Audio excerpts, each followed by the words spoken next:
Welcome to Capture the World with D. Interviews with companies and individuals to learn more about digitally capturing the built world. Video, drone, 3D tours, pictures, panoramas, and more. And now your host, a social influencer and community activist, D. Johnson. Good morning, everyone, and welcome to Capture the World with D. I'm your host, D. Johnson. Today's podcast is sponsored by iGuide, a proprietary camera and software platform for capturing and delivering immersive 3D tours and extensive property data. My guest today is a guru in the 3D tour technology field. He's well known in the industry and very well liked. Today, we will be discussing the pros and cons of different technologies. Without further ado, please help me welcome Chris White. Hey, how's it going? Hey, Chris. Good morning. Thanks for Good morning. joining. Thanks for having me back. Mr. Guru. After last time. All right, Mr. 3D technology guru. Cool. Yeah, just to clear the air, I didn't give myself the name guru. No, I did. Oh, did you? Okay, good. No, I blame you. But I've been rolling with it. It's on everything. Business cards, the whole 9 yards. You don't even know. I make my kids call me that. Don't call me dad. Call me the guru. It's cool. So you already mentioned it, but I'll just reiterate. Today we're going to talk about, virtual tour technology, what's currently available in the industry, what virtual tour even means. I thought we'd start by defining it, and then we'll kind of talk about, some of the different aspects in terms of advantages or disadvantages of each of those technologies. And the goal, I would hope we can achieve, is that maybe if you are thinking about embracing one of these technologies, or even maybe more than one, that's a thing too, you might find this useful because you'll get some information you need to really move you along the path of choosing whether something is right for you, whether that's a software solution or a hardware solution or whatever. So spoiler alert, there's some of this content that could potentially be controversial. Yeah, well, hey, it wouldn't be fun if it wasn't a little edgy, right? It's okay. We're edgy people, I think. Chris and I will duke it out. You can tell, the thing is, you can tell that this is going to be edgy because I have a ponytail, right? That's the giveaway. It's like, ooh, it's very rock and roll, especially with my guitars. Right? I know it'll be really controversial when you put your sunglasses on. Gosh, okay, that's for later. We'll save that. I'll sign off while wearing them. Okay, cool. So I'm sorry, I'm just checking my notes. I'm not texting, I promise. So what I'm going to do first is I'm going to load up a couple of blog posts that reference some materials. I've got some visual examples, I should say, which will be great if you're watching, not so great if you're listening, but I'll do my best to describe what it is that is on screen. If I forget, just remind me. Where are we here? Okay, cool. So one of the things that's sort of interesting in this industry, and when I say industry, what I kind of mean is very broadly the industry beyond just real estate or commercial real estate or retail, the industry of property documentation and digitization. It's actually, we're in a real weird time where things are kind of solidifying a little bit. So fun fact, if you go to websites for the type of technology we're going to talk about, whether that's, I don't want to name drop too many, but Matterport, iGuide, Astaroom, whatever you like, whatever you want to check. There's sort of like a trend toward talking about the overall goal, of a company being to digitize the world or digitize properties. And so that's not just for real estate. So I come from a background, obviously, in real estate sales and real estate photography. So I'm going to speak to that a lot, unfortunately, but that's, the bulk of my experience is there. So that's why I speak to it a lot. And we create a lot of content in iGuide that's really focused on that because that's where the product is really done really well. But it's much more than that now, right? There's all sorts of reasons why people are using technology to create digital versions of properties. So whether that's for real estate transactions or insurance and restoration, like when a house gets all burnt up or flooded or whatever, you want to document that, or for leasing purposes or whatever. So I'm not strictly speaking talking about real estate, but however, depending on what your use case is, there's different needs, right? Mm-hmm. So you have to be very careful. Absolutely. And that's a real challenge when you're adapting different technologies to different industries is that everyone has different needs, and sometimes it's a fit and sometimes it's not. That's probably a topic for another a whole other thing. But either way, there's certain terms that are used across most of these industries, and it's a bit like the Wild West right now. Things haven't fully solidified, but I thought what we would do first is just define what it is we're talking about. So the industry that we're talking about very broadly is, or the technology for that industry is data collection and property digitization. But then what does that create? So I'm just going to say it to get it out of the way. I don't want to drag this on too far, but you've got virtual tours, 3D tours, virtual walkthroughs, and terms like that. So there are no rigid definitions for any of these terms, which sucks. It would be way better if there was just a really clear and concise definition, but there just isn't one. So what I thought I would do with you today, Dee, is we would have a bit of a discussion, and I would propose, based on the very blog you see on screen here. There's actually 2 of them. They're available on our website. You can go read them anytime you want. Basically, they propose some definitions or some loose reasons why we would use these terms. So we'll just go through them real quick, if that's cool with you. Yep. All right. Let's talk about virtual tour. So especially in real estate, virtual tour can mean anything. So anything you can imagine. It's very common for, I wish I had brought up an example actually, but I'll describe what it is. It's very common for a virtual tour to mean to someone who's a real estate professional, like basically a web page that has a series of images, curated images. That's a nice layout. Maybe it's got the address in cursive. I don't know. So it tells you how many bedrooms, but it's its own single property website. Maybe it's got a slideshow. It's very common in my area and all across North America to call that a virtual tour. Okay.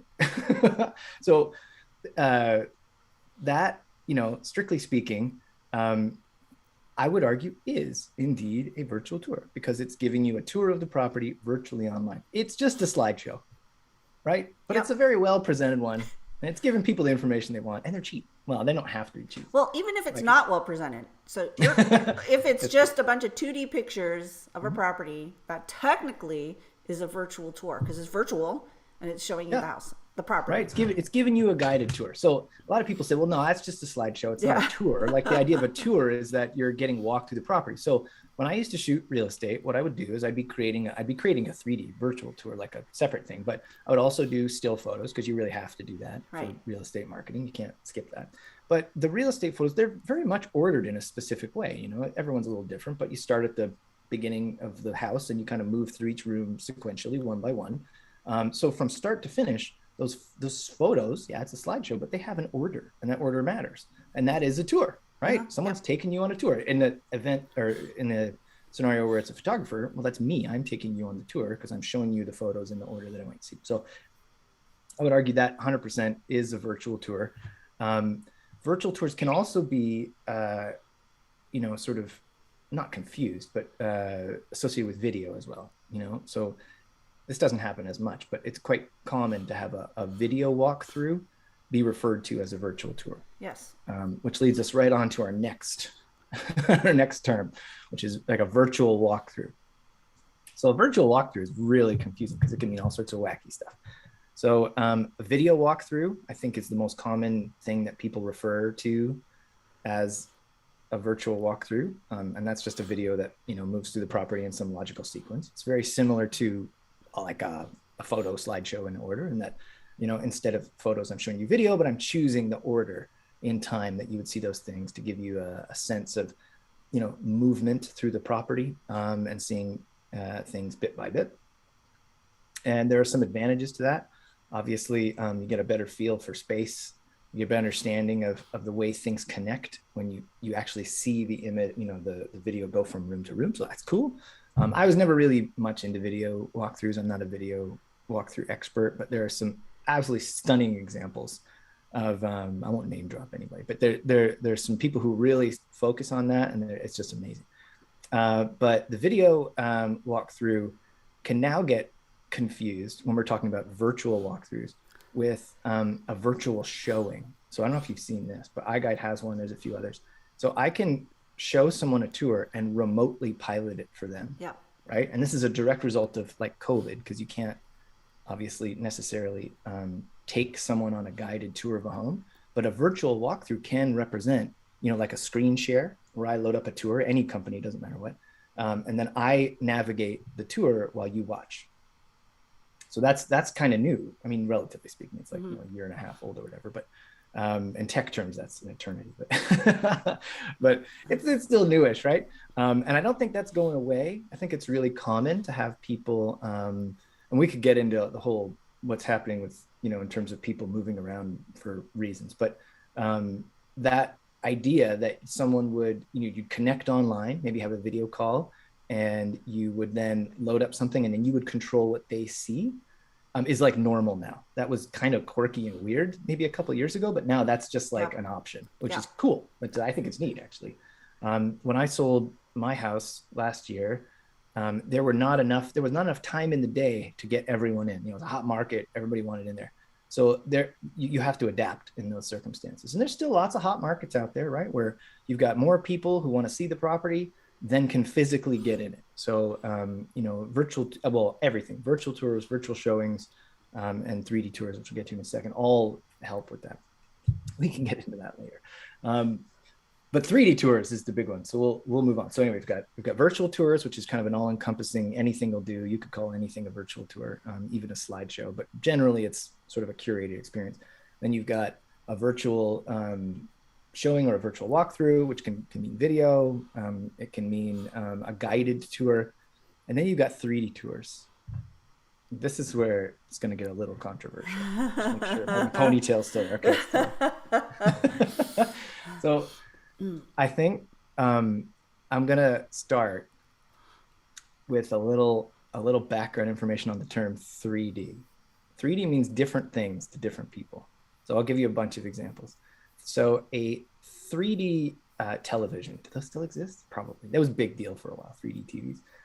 You put on the glasses and they have the flickery thing and then you see stuff in 3D. So that's stereoscopic 3D. That means it's showing a different image to each eye. So then you perceive 3 dimensions instead of 2. All right, cool.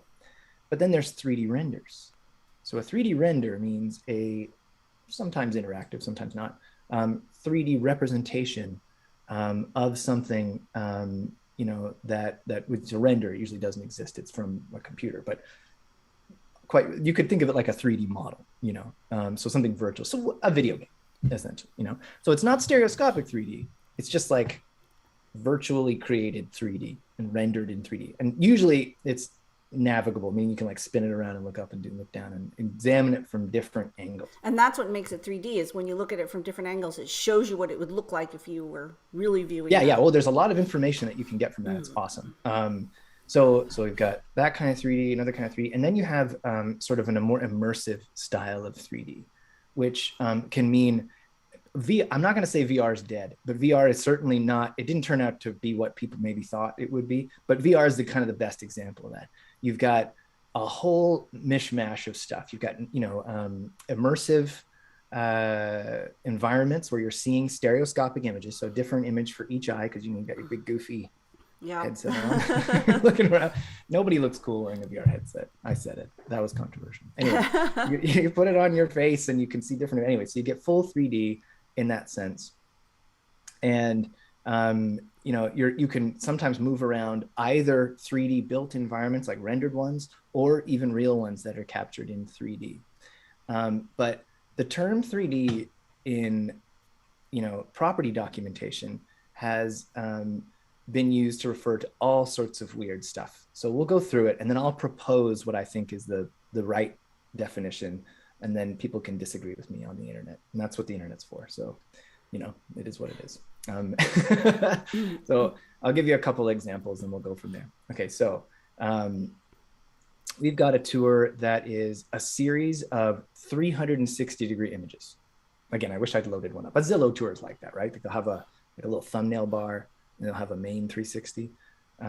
So that is, you could argue that is not 3D, because those, actually they might be on Zillow. Well, anyway, whatever example where they're not connected. You can't, inside the image, you can't click on stuff and move in the direction of the thing you clicked on. So that means it's a series of disconnected 360s.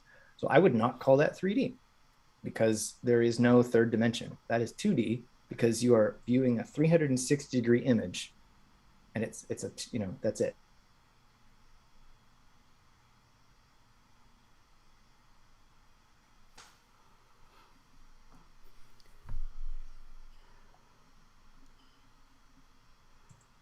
Oh, I think I lost you go. you there. You vanished for a second. Sorry. And you're also muted. Sorry about that. That's okay. Are we still cooking? Yeah. Yep. Okay. Usually it's me who has a power outage. Okay. Yeah, I'm not sure what happened. Okay, sorry. That's okay. No worries. So what was I talking about? Oh yeah. Anyway, so here, let me turn my screen share back on first. Actually, you know what? I'll leave it off for now. I'm just talking here. So in that sense, I wouldn't call that 3D. So then let's take it to the next level, something like Google Street View. So in Google Street View, you've got 360-degree images, but they're connected in 3D space. So if you click like on the road ahead of you, you move forward to the next two-dimensional representation of space. So that is depth. So if you're going to argue what's 3D and what's not, I'm going to argue that a bunch of 360s isn't 3D, but Google Street View is. But that's why I would say that, because there's depth there. If you click on it, you move forward. So I'm going to say Google Street View, we could call that a 3D tour. It's not weird. So now let's move on to something where you're getting into sort of more, Matterport sort of kind of stuff. So when you're up in that area, what they're doing is and I'm skipping iGuide on purpose because I'll probably talk about that later. But basically, when you're in the Matterport space, what they're doing is they're scanning in 3 dimensions. They're creating what we would call a 3D point cloud. So okay, that's pretty cool, and that has a value for all sorts of reasons in that process. But their tour is essentially identical to Google Street View with one key difference. There's actually a few key differences, but one main one that we're going to talk about. But with Matterport, they are legitimately gathering a 3-dimensional point cloud that could be viewed stereoscopically. It could be viewed in 2D, but the majority of people, the vast majority of people that I know of anyway, are seeing that in the exact same way you see Street View, in that you see a 2D 360, you click, it moves forward, you see another 2D 360. Yes, there are transitions and they're made sort of fancy via that extra data that they have. But, what's the difference? Okay, there's a big difference. I'll just say it. The big difference is the 3D like Dollhouse, essentially. And I would say that across the industry, there definitely has been a push for like everybody to have something that like a Dollhouse that really gives you that 3-dimensional ability to look at a space. So you don't need a 3D point cloud to make a Dollhouse. It's certainly helpful, I'm sure, but quite a few people will make it from extrapolating a 2D, almost like a floor plan, into a rendered 3D version that gets turned into a Dollhouse. So again, what's the real difference, in terms of 3D? I would say it's the depth. So that depth can come in 2 forms. One is when you're visually looking around and you can move, in a direction you want. So it adds depth there. And then another one would be when you're looking at a 3D, bird's eye view of the property at like a Dollhouse. So by that definition, okay, I'm going to say that Google Street View is 3D. You could call that a 3D tour. Most people won't, but that's okay. And you could argue that iGuide is a 3D tour. Did you get a 3D point cloud? No. But is it still a 3D tour? I'm going to say yes, because it has that depth. The iGuide differs from something like a Matterport, and a few other people have adopted this as well, not just iGuide, is that you have a floor plan. So that depth element is represented in 2D, which is sort of funny, but that's kind of the way human brains work, and that's why it's like that. So it's that way on purpose, But when you see a tour where it's got the 360 on one side and you've got some kind of floor plan there, iGuide or whatever, the depth is the distance from one scan to the next. So on an iGuide, and then quite a few other tours, there will be literal dots, representing their relative positions. So how accurate that is, I mean, I don't know, it depends, right? But on an iGuide, it's extremely accurate. That's kind of the whole thing. So So you've got your virtual tour, your virtual walkthrough, and then to sum it all up, you have your 3D tour. And if I'm going to define a 3D tour, it's any tour that uses 360s, lets you look around, but then also lets you move in one direction or the other. There are so many iterations of something that's like a virtual tour that are weird combinations of this, that this can get really contentious for that reason. So if I didn't mention, I'm talking to the listener now, if I didn't mention your favorite virtual tour software, I'm very sorry, because it may break these rules, and I apologize in advance, but I don't know everything. I'm just an iGuide guru, not like a full-on. I think there are a lot of options out there. There's more growing day by day. There's a lot coming out of Canada, actually, which is not They're very surprising. innovative Canadians. Yeah, they are. But it depends on what you're trying to do, right? So if I'm trying to sell real estate, I need a different set of pictures and whatever guides and tours than if I was doing, for example, appraisals for a house, or insurance, or construction, reconstruction, fixing a house after it's been damaged, versus documenting history like a cathedral, right? So if I had a cathedral, I'd want a 3D mesh version because I'd want to look at the dollhouse. I don't know very many people at all with real estate that look at the dollhouse view. Number one, because most people don't know how to do it. It's cute and it's a wow factor, but it's totally useless. And you don't need 3D mesh. You don't need that 3D. That's overkill, right? Well, I would agree with that. And well, partially. So I had a Matterport tour of this house when we moved in, and I didn't have anything else, just a Matterport. I'll do some photos as well, I suppose. And I'll be honest, I enjoyed the heck out of it. It was really fun. Yeah, but you're in the field, so I would exactly. say the average American, and I've talked to hundreds of people, right? They don't even, a lot of them don't even, they just want the video walkthrough. Like, I'm like, it's why? And it's all right, personal preference. Because people just want to sit back and watch a show on TV. They don't want to interact with it. They don't know how to interact with it. A lot of people will click and go from room to room. It's too cumbersome, right? Yeah. I would agree. Okay, to that point, why don't we talk about the different types of navigation in some of these tours and why some are better, than others. So there are basically, I'm going to say 3 different types of navigation. There's probably a few more, but we'll say 3 for now. 3 big ones. The first one is going to be, essentially like visual. So the visual type of navigation means that you're exploring. It's as simple as clicking on photos. That's what you could think of it as. But when you're talking about 3D tours, you're really clicking on the visuals themselves. And it's kind of fascinating to watch people navigate a property that way. It's really interesting because it makes sense. So I do this too when I'm looking at a tour. When I'm looking at the 360 or whatever images, often I see something of interest in that image and I click on it to get more, So whatever that is. Sometimes I zoom in as well. So that's another thing. But that's often like, I want to see that fireplace. What's it made of? Or I want to see that appliance. Do I get that? Does that come with the house? Or, or I want to see those pot lights. Like, are those integrated cool LED ones? Or are they like the old trashy giant cans or whatever? I'm a bit of a nerd, so that's how I think. But that's a really sort of critical part of the exploration and buying process in real estate. And like I said, this is going to be real estate heavy, but in any other industry, there's reasons why you would look at the visuals and like want more from those visuals, so that's a staple. And I think almost all tours have that, right? Like, like even a video or a picture slideshow is going to give you the visuals.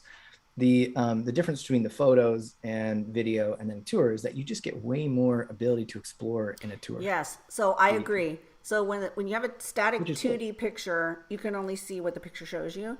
With the 360 panoramas, which is what you call the 360 pictures, you can turn and look at anything, right? So you can look at what you're interested in and not just.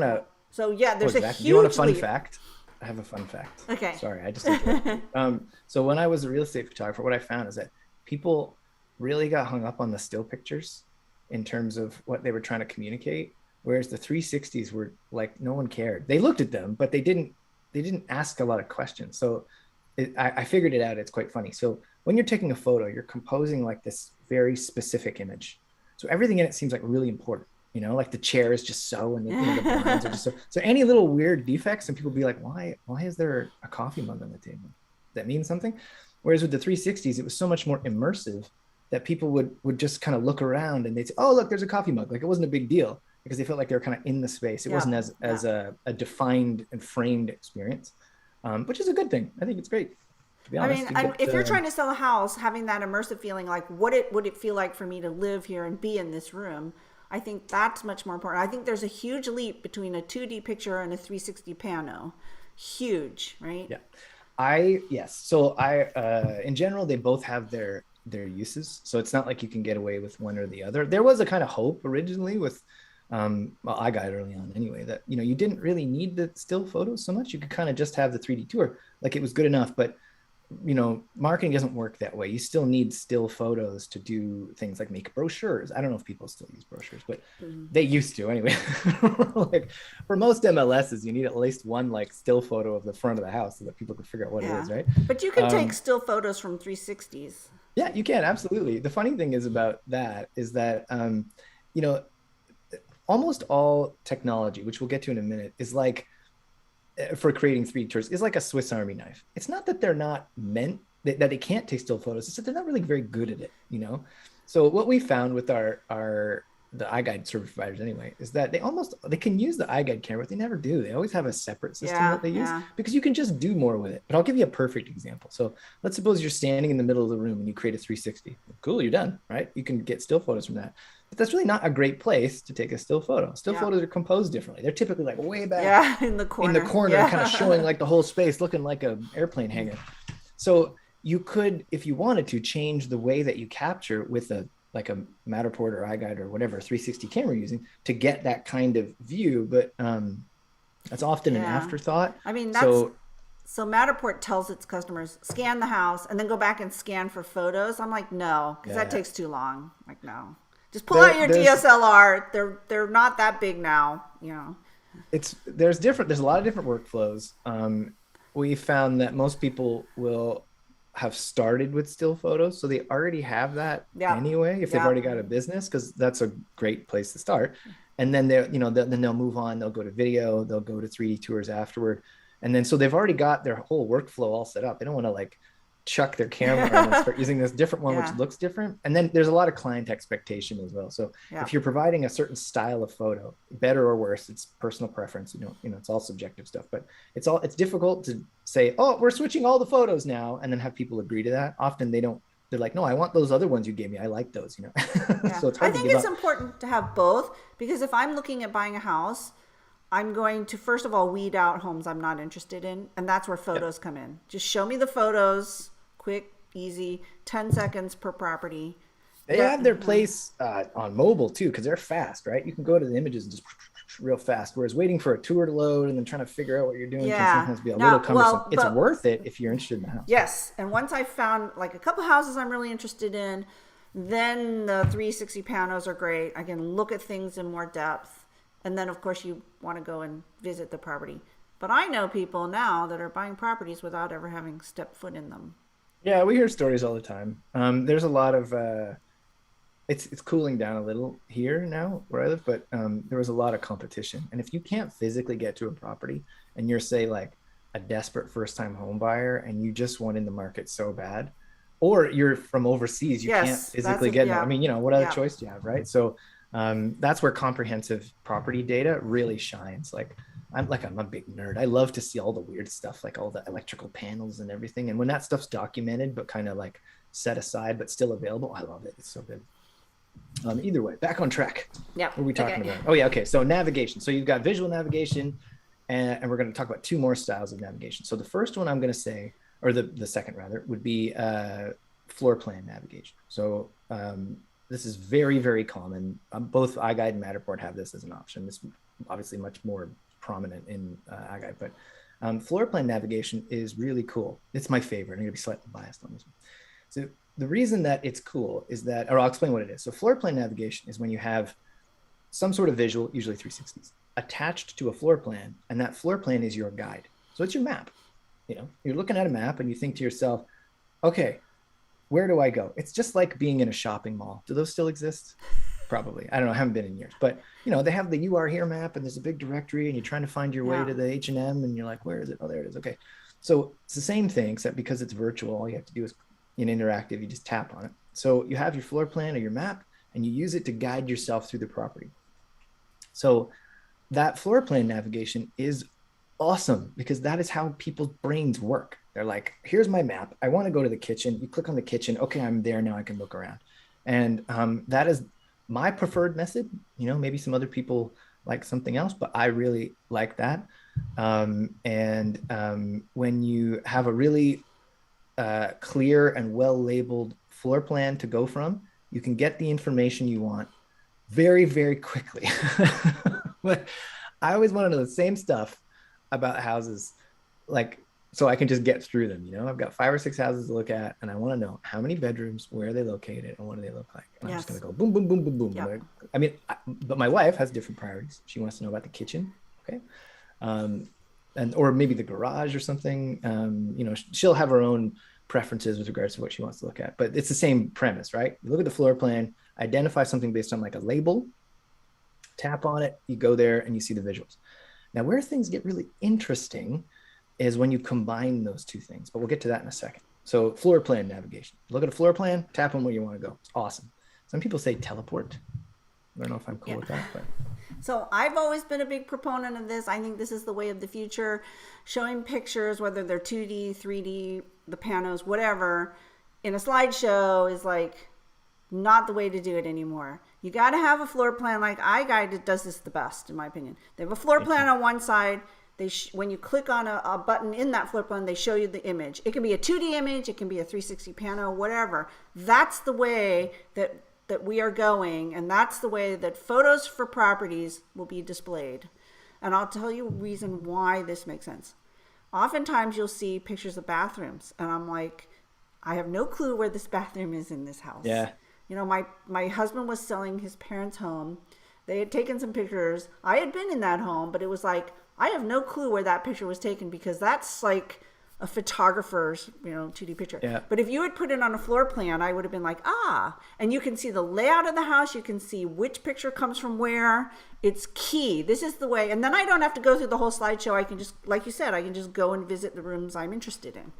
It's true. You're right. The context is totally lost when it's just a photo sitting amongst other photos, especially like I mentioned earlier that like a good set of photos is like leading you through the property bit by bit, but it doesn't matter if like they're not connected via those connecting spaces, because sometimes you're like, where is this? That happens a lot. So I'm always curious as to where bedrooms are. Are they above ground? Are they below ground? Yep. And sometimes you're like, I can see a window, but I'm not sure. So, or if it's a walkout or what's going on here. So yes, to your point, 100%. The floor plan navigation is my favorite too. But let's move on to 3D model or Dollhouse navigation. So this is really cool. For someone like me who gets kind of way into this stuff, I love it because it's fun. So this is the key. It's fun.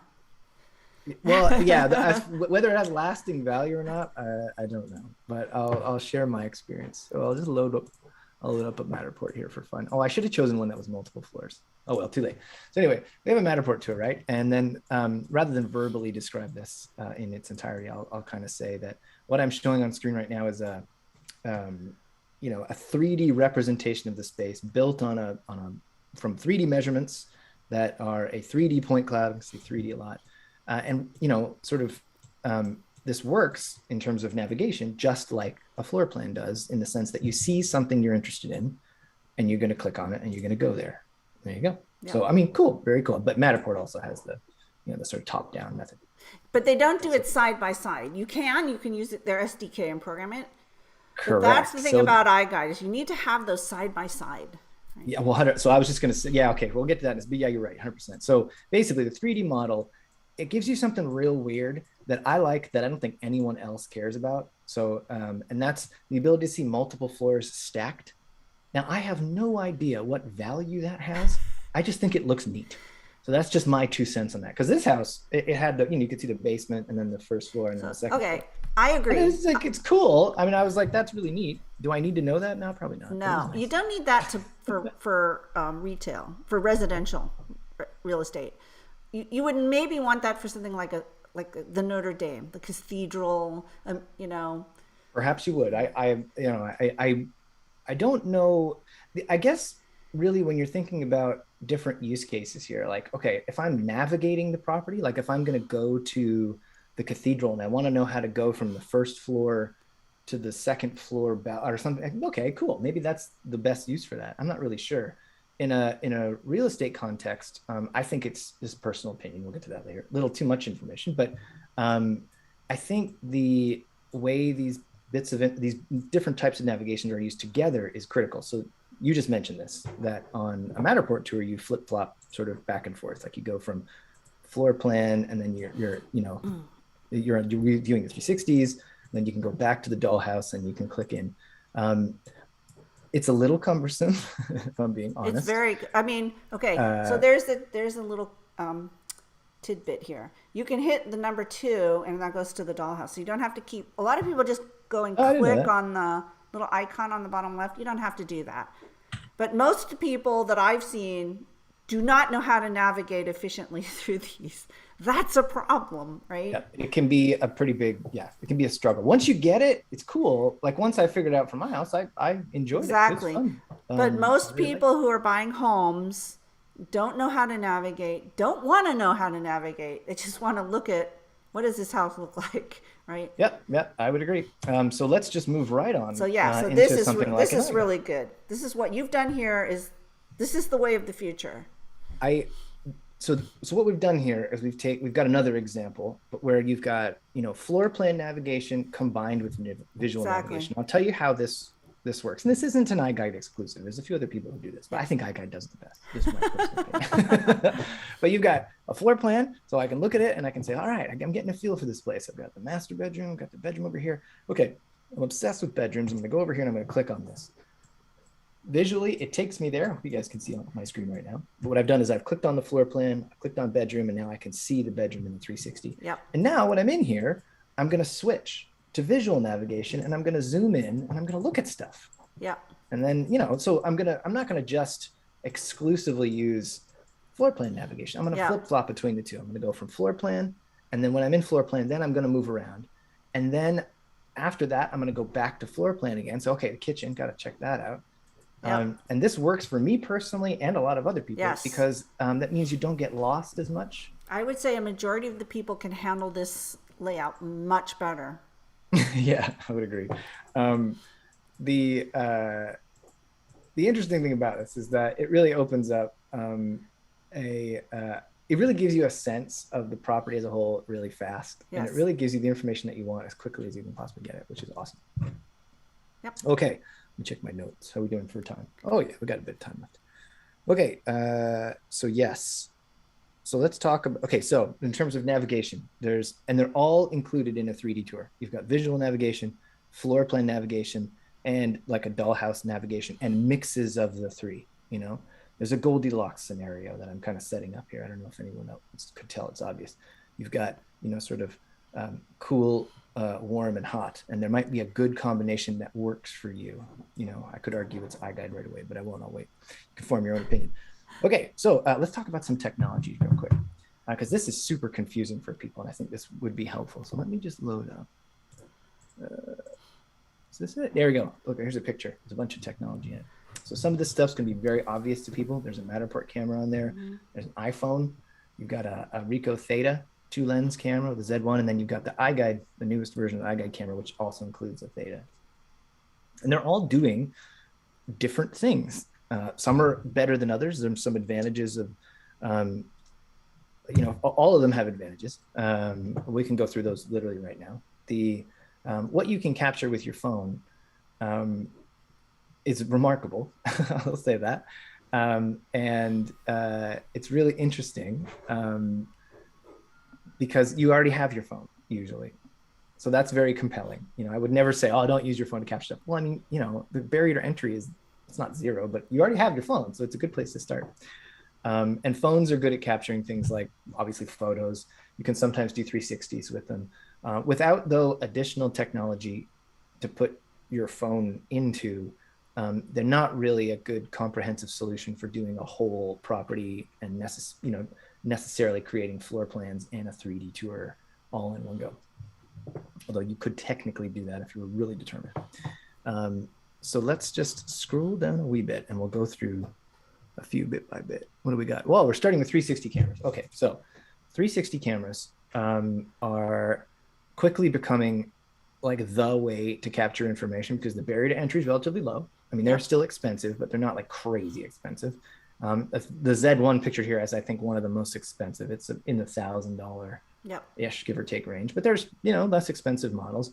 And these can be used for like everything. You can buy one of these and put it in a special rotator from one or two companies. You can use this on its own. You can put this on an iGuide camera if you want. There's a version you can buy that doesn't have this and you can put it on, or you can buy it with, which is a very good deal. Matterport will let you shoot with these. So this is definitely excellent camera. The Z1 is an excellent camera. It's funny when technology improves so rapidly, you kind of think like that take it for granted, and every 6 months you're like, oh, there'll be something even better. But this thing's been around for, oh my gosh, they did an update. They didn't change anything.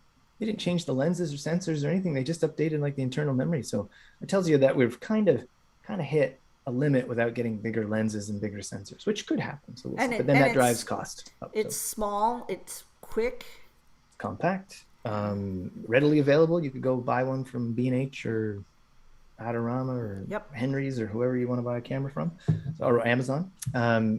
There was a huge run on these for COVID, so it was really hard to get hands on them, but I think they're more available now. I don't know. But either way, this is a really interesting solution in that it's simple. There's no moving parts except for buttons, I suppose. But it can capture 360s, that can be later then turned into all sorts of stuff. So you can technically get floor plans out of this if you really want to use a photogrammetry or some other method, but you can create virtual tours and 3D tours. Well, okay, but measurements are calculated. Yeah, they're going to be different than if you use something that has baked in Lidar, but we'll get to that in a second. So another option, and this has been around for like decades, is using a 360 degree, using a camera on a 360 degree rotator. Mm-hmm. So that can be, the one in the picture here is like a Nodal Ninja, like automated one, but they have ones that are manual, that you just rotate it yourself and you take a photo.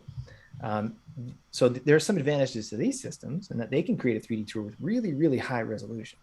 I don't know what lens is pictured here, but if you use an 8mm fisheye lens, you can get really sharp 360s that are better than anything else that you could really do. But they require a lot more work, a lot more effort. So in contrast to the Theta that we just saw, that's like push a button and wait and you get a 360, whereas this is a series of images captured at different, angles. Yeah. They have to be stitched together in software. Yeah. It is quite complex. The results are awesome.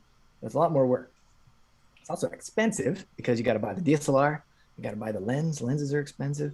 You want to go up in quality. The lens has got to be bigger. You're looking anywhere from $2,000 to $6,000 at the time of recording this. I mean, that varies depending on what you're doing, but it's a great solution for some people, but that's becoming a minority, of people at this point. I don't see very many people using that solution. Yeah, I mean, it comes up occasionally. Like I'll see it in the Facebook groups, and people say, "Hey, I'm using a rotator, a Nodal Ninja, and I want to get better shots. How do I do it?" But it's very, very rare at this point.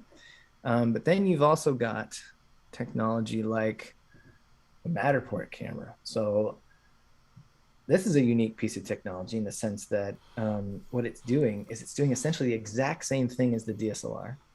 It's rotating around. You can kind of see the rotator here. You guys are already probably familiar with this, but it's going to automatically rotate and it's going to take a series of images and stitch them all together. Yep. What makes this different is that it's got extra sensors built in that are, I think they're called structured light sensors, but they're basically, measuring essentially, right? Mm-hmm. So you've got images, you've got measurements. Cost it's really confusing for the Matterport camera because if we just go back a little bit, with the DSLR, you can capture images, process them, and publish them all on your own.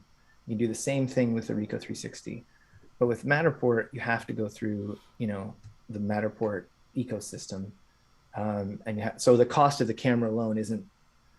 I mean, it's relevant, but at the same time, there's also processing fees, and then. If you want to take it to the next level, you've got something like the Leica BLK 360, which is like, it's a lot. They're like, I think $25,000 Yeah, ish, something give or like take. that. Yeah. So we're way out of the reach of what most people Yeah. would spend at this point. But I'm thinking out of my own pocket there. So if that's your jam, then that's cool. Well, it But it's doing depends. essentially the same I thing. mean, for commercial stuff, you Well, would, where this really shines, my understanding anyway, I've never played one of these, so I don't know, but it's got a greater range, you know. Yep. So if you're doing a grocery store, let's say, okay, cool. Well, this is going to hit the roof. It's going to surpass a lot of the limitations that maybe a Matterport camera might have. So it's a, you know, it's expensive for a reason. It's going to be used on big projects. Yeah. And then moving right along, we've got, we're at our last, you know, item, which is the iGuide camera. And the iGuide camera is kind of a similar scenario. You've got something that's creating images. It's using the Z1, so it's doing it in one go. So that's nice. It eliminates a lot of the fudge factor when you're doing the rotation. There's no rotation involved here. But it's also got, kind of hard to see in the middle there, a Lidar scanner. So it's got measurements, and they're combined with 360-degree images. So they're, you know, essentially doing the same thing. A Matterport camera and an iGuide camera are both measuring and imaging a space to create that 3D tour. So what that means, oh yeah, sorry. So there's a little bit of a difference. So iGuide uses laser measurement, right? Correct. So LiDAR has different accuracy characteristics, but the data is also used in a different way. And for different purposes. So you know what, I'll just tell you right now, we'll just get it out of the way. So what Matterport's doing is they're measuring a space to create that 3D model. Cool, makes sense, right? And that's what makes the tour interesting. Having that 3D model you can navigate and click on. iGuide doesn't work that way. iGuide is not creating a 3D model. iGuide is creating floor plans. So it's measurement first. Yes. So that means the technology is very well suited to accurate measurements and creating accurate floor plans. That's what it was designed for. Yes. So although you can get an immersive 3D tour out of an iGuide camera, it doesn't have that same level of 3D, you know, immersion. Whereas you can get floor plans out of a Matterport camera, but it doesn't have that same level of accuracy. Correct. Because they're two. Right. So Matterport's using infrared to do its measurements, not as accurate. They're using a combination of photogrammetry and structured light sensors, which is good. Right. I mean, you know, it's good for what it's being used for, which is creating those 3D models. So it can create you like a play version, but if you really want accuracy, you've got to use the iGuide with laser measurement. It's true. Like, yeah, I'll phrase it in a slightly different way, but 100%, you're right. Okay, so if measurement is important to you and you want to represent a property accurately, then you should choose a tool that does that. So if that's, you know, if that's the iGuide camera, great. That makes sense, right? If you're an appraisal company and you're looking to get accurate data to do your appraisals, I don't know why on God's green earth you would use anything other than iGuide or anything with an accurate laser measuring system. For Pete's sake, don't use something like the Cubicasa app, because you are not going to get an accurate representation of the true data for that property. Yeah, so there's a lot in that. Use the one that's appropriate for what you're trying to do. Like, you wouldn't use a bicycle to go from here to New York City. You would use an airplane. But you wouldn't use an airplane to go from here to the supermarket. So use the hardware and the technology that's appropriate for what your use case is. Yeah, exactly. So I'll go into a little more detail and then we'll move on. But in terms of measurements, the Matterport camera is gathering a bunch of data. They create a 3D tour, and then from that 3D tour, they can create floor plans. You know how they do it. It's very mysterious, but you know the floor plans are drawn from the data that they capture. Like a 360, same thing. But we'll, you know, that since that's out of the reach of most people, we'll just go straight to iGuide. The iGuide camera, same thing. You're capturing data, but it's floor plans first. So basically the data is used to make floor plans, and then the floor plans are used to make the tour. So it's a really big difference just in terms of priorities.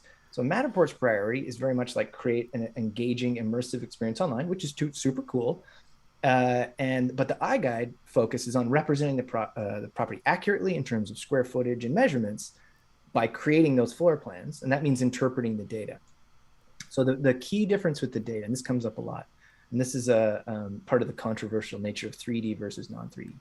The iGuide camera captures data, laser measurement data, or a laser point cloud, in a two-dimensional plane, which is just a way of saying basically this laser line like shoots out and it measures like 3,000 plus times per scan, and there's all these little dots or whatever. Mm-hmm. So it's not a 3D point cloud, mm-hmm. and that's okay because the increased accuracy is beneficial in that scenario. So you've got fewer measurements in terms of top to bottom, but you've got more on that plane, so it makes drawing floor plans easier and more accurate.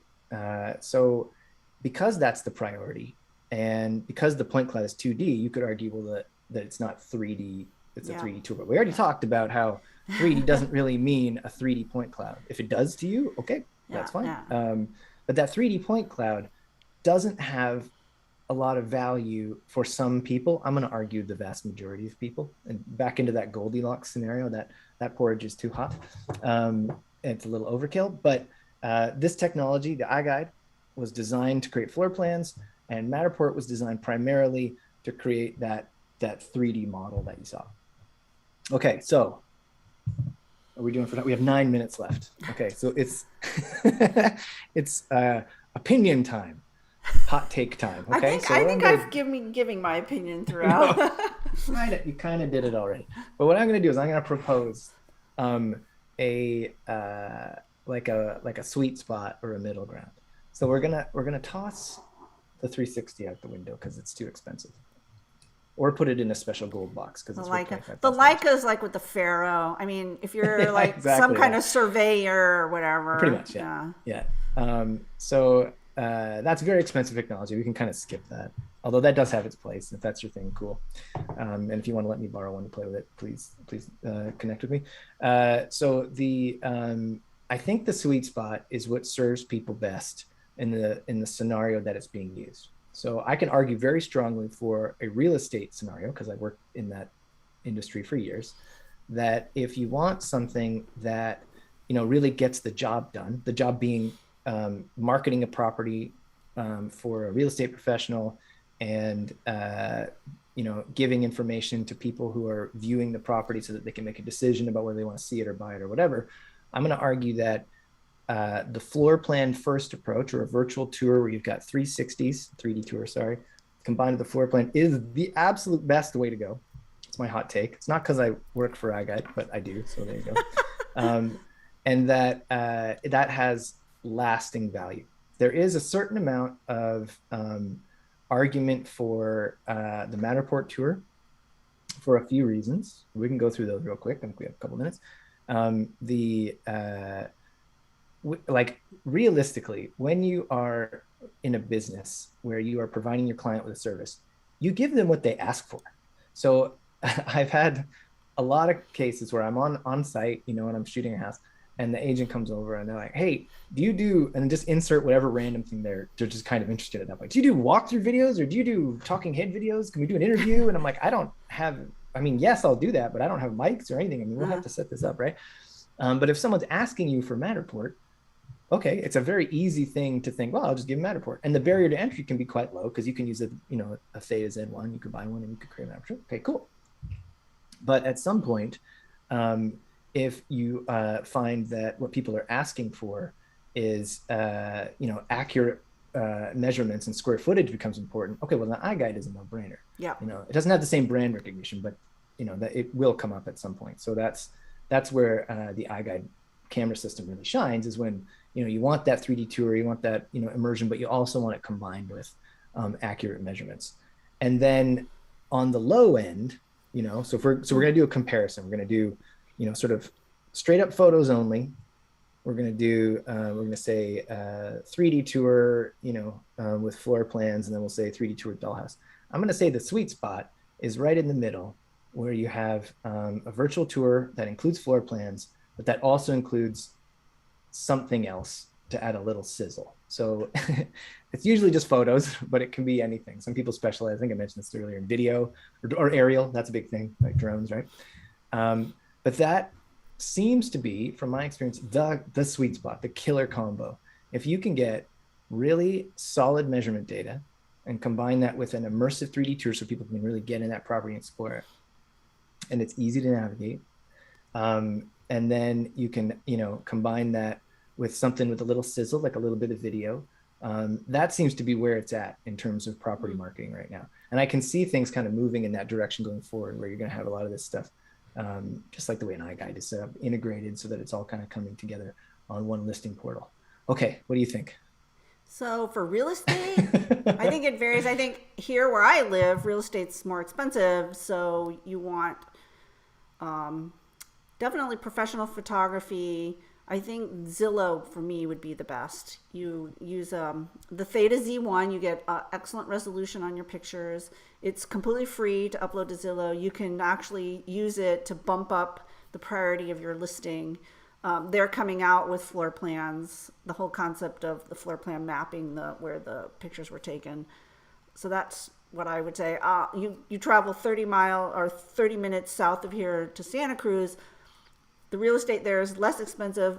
Agents take their own pictures with an iPhone, right? Yes. So I agree. I think iGuide is the top of the line if you want accurate measurements for right now, because there's hardware coming out that's kind of going to compete with that. But again, the cost is higher. I think Matterport, it's just kind of a gimmick. It's fun. It's better for sellers than for buyers. Buyers don't care. They don't know how to navigate the Dollhouse. It's frustrating for them. A lot of them that I know just get the virtual walkthrough and they just make a video. But the problem with Matterport is they don't care about their customers. They are more expensive because you have to use their processing. They lock you in, and that's not a good thing. And locking you in and not caring about you is a deadly combination. But then you get that sounds just rude and distant. It's too bad because the technology is brilliant. The guys that founded the company are awesome. I got to know Dave Gosbeck pretty well. He's such a nice guy. It's the company culture that's just, if they had a better culture, they would be like way better than they are now. But okay. But then you just get the Z1 camera. Just do that and just use Zillow or use somebody like Rico Tours is okay. But it depends on, again, where you live, because different parts of the country require sort of different levels, if you will. Around here, people will not use the floor plans from like Cubicasa because around here, properties cost too much and you need to get square footage correct. I know in Canada, square footage is really important, right? So yeah, there's new measurement standards coming in. Square footage can be just huge because if you're off by 200 or 300, there's a dollar amount associated with each square foot. Absolutely. So And in New York City, they argue about when the windowsill is inside or most of New York City property is sold by the square footage. That's it, 100%, right? Yeah. So it's like if you get that wrong, it's funny because when spaces get smaller, the square footage gets way more contentious. Like what we've noticed, because we deal with square footage I got, right? A lot, is that when you have little condos, like people are arguing over like 20 square feet. And it's so funny because you have big houses and it can be off by, from when you base on the builder's plans versus the actual measurements can be off by hundreds. And people are like, nah, it's fine. It's like, okay. But if I was buying a house based on square footage, I'd be arguing the lowest square footage, right? Possible. Yeah, I mean, there's a lot of, it's weird. It's a negotiation. So anytime you have a real estate negotiation, there's people who get weird about stuff. I think the biggest problem in terms of misrepresenting the property is when someone buys something and they think it's X amount of square footage. And then after the fact, it's not necessarily buyer's remorse, but it could be that. But then they decide to measure for some reason. And maybe they're doing renovations or I don't know. And then there's a difference. And then they feel like, wait a minute. The value of the house was based on that square footage. So did I overpay? So maybe not, maybe they did. I don't know, so that really, is where a lot of the trouble comes from. Yeah. But there's a lot of technology out there. And again, like I've been saying all along, pick the one that works for whatever use case you have. Yeah, I would agree with that. That's key. So, but iGuide they do have a great solution. It's a little more pricey, but It's kind of funny. Actually, I'll speak to that for like 2 minutes, and we have 2 minutes left. The iGuide. So what you're paying for just like Matterport, there's processing fees involved with the iGuide camera. When you buy it, you have to pay for the drafting process. But what you're paying for is you're paying for someone to take the data and draw a floor plan from it. And they're real physical people, and they sit at computers and they look at your data. It's not like AI. I'm sure AI will come at some point, but that interpretation has all sorts of weird benefits. So, and it's not just through iGuide. A talented draftsperson interpreting data makes for good floor plans because they know what they're doing. They have a human brain and they can look at stuff and go, okay, that's a windowsill and that's a built-in bookshelf and that's a filing cabinet, go around that. Really, you get what you pay for. If you have a floor plan that is generated automatically, it's going to have mistakes in it. And I don't know if you have ever given a client something bad, but they get angry. And I don't want to have those conversations. So I don't think good floor plans. Is there anybody who's created some software that will automatically generate floor plan with no human interaction? I don't think that exists. I think the first person who does that is going to make a lot of money. Yeah, I haven't seen anything. Because nobody, Matterports or hand drawn. Matterport just traces it. And Matterport has the good point cloud, so they can trace it better. Kibikasa is a joke. It's just the guess. It's a total guess.